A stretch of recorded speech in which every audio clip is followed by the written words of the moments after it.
गांव में गर्मी अपने पूरे जोर पर थी। दोपहर के समय ऐसा लगता था जैसे आसमान से आग बरस रही हो।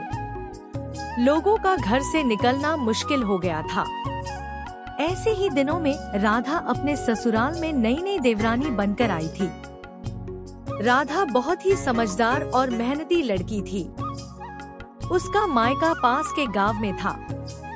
वहाँ उसकी माँ बहुत स्वादिष्ट खाना बनाती थी।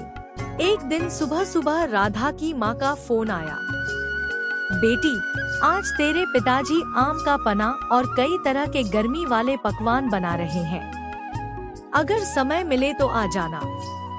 राधा ने मुस्कुराकर कहा, माँ, आज तो नहीं आ पाऊंगी, लेकिन आपकी याद जरूर आ रही है। फोन रखने के बाद राधा सोचने लगी कि क्यों न वह मायके की कुछ खास रेसिपी अपने ससुराल में बनाए। उस दिन घर में सब लोग गर्मी से परेशान थे। सासू माँ बार बार कह रही थी, इतनी गर्मी में कुछ खाने का मन ही नहीं करता। राधा ने कहा, माँ जी, आज मैं कुछ अलग बनाती हूँ। सासू माँ ने मुस्कुराते हुए कहा, ठीक है बहू, आज रसोई तुम्हारे हवाले। राधा बाजार गई और कच्चे आम, पुदीना, दही और कुछ मसाले लेकर आई। फिर उसने रसोई में काम शुरू कर दिया। सबसे पहले उसने ठंडा ठंडा आम का पना बनाया। फिर पुदीने की चटनी, दही बड़े और मायके की खास मसाला पूड़ी तैयार की। पूरे घर में स्वादिष्ट खुशबू फैल गई। जेठानी बोली, देवरानी, आज तो रसोई से बड़ी अच्छी खुशबू आ रही है। राधा हंसते हुए बोली, दीदी, आज मायके का स्वाद लेकर आई हूँ। दोपहर को जब सब लोग खाने बैठे तो सबसे पहले आम का पना परोसा गया।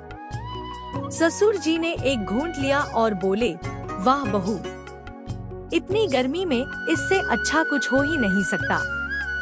सासू माँ ने भी पना पिया और बोली, बहू, यह तो बहुत स्वादिष्ट है।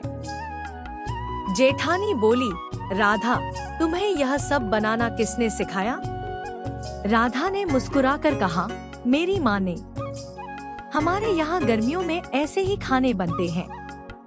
सासू माँ बोली, तुम्हारी माँ बहुत गुणवान होंगी। राधा को यह सुनकर बहुत अच्छा लगा। अगले दिन सासू माँ ने कहा, बहू, आज फिर कुछ मायके वाली रेसिपी बना दो। राधा ने इस बार आम की मीठी लौंजी और ठंडी छाछ बनाई। धीरे धीरे पूरे परिवार को राधा के हाथ का खाना पसंद आने लगा। एक बुजुर्ग चाची बोली, आजकल ऐसी रसोई बहुत कम देखने को मिलती है। दूसरी महिला बोली, बहू के हाथों में तो जादू है। सासू माँ गर्व से मुस्कुरा रही थी। सासू माँ ने राधा को अपने पास बुलाया। उन्होंने कहा, बहू, तुमने सिर्फ स्वादिष्ट खाना ही नहीं बनाया, बल्कि पूरे परिवार का दिल जीत लिया। अच्छे संस्कार और प्रेम से बनाया गया भोजन रिश्तों में मिठास घोल देता है। परिवार तभी खुश रहता है जब सभी एक दूसरे की अच्छाइयों को अपनाते हैं।